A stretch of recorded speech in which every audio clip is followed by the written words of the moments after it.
Welcome to Capitol Review. I'm Mark Hall. This week, DC News Now, along with our partners, Emerson College and The Hill, released a new poll for Maryland's U.S. Senate race. Democratic candidate Angela Alsobrooks is starting to increase her lead in the polls against Governor Larry Hogan, former Governor Larry Hogan.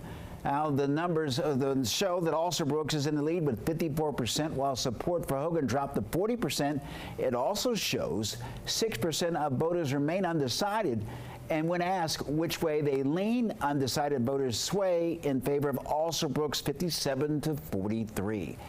Joining us now on Capitol Review is Ashley Fields. She's a breaking news reporter at The Hill. Ashley, welcome to Capitol Review. Thank you for having me. Ashley, with less than 2 weeks to go until voters head to the polls, is this race out of reach for the former governor? And what can he do to try and maybe close that gap?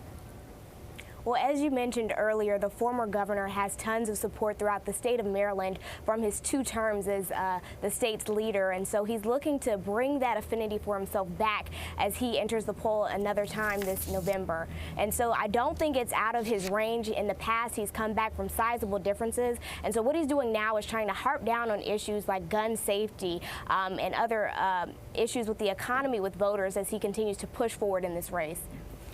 Well, the poll also, Ashley, took a look at which candidate was preferred in various policy areas. What insight did those give us?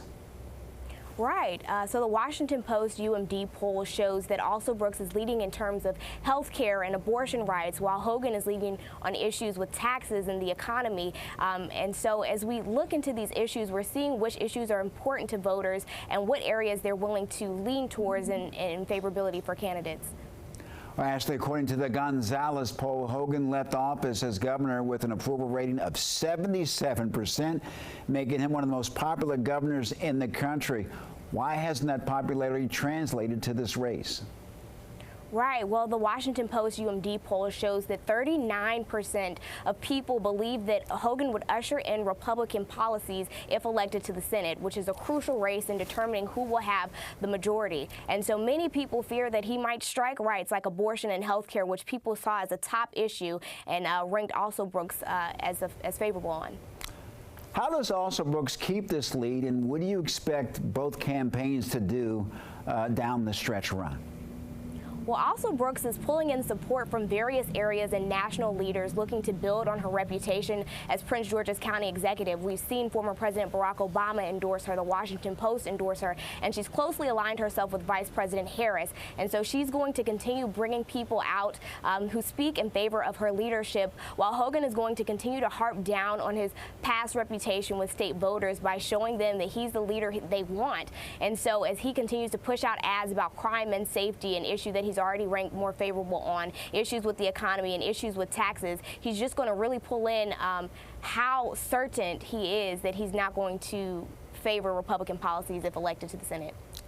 And Ashley, obviously we've seen a lot of negative campaigns heading in both directions. One that has really caught the attention of a lot of folks is Angela Alsobrooks, is her taxes. Do you think that's something that could chip away in the lead, or do you think folks are not putting a high premium on that? Well, her issue with taxes is something that certainly brings credibility into play, but she has widened her lead over Hogan in the past few months.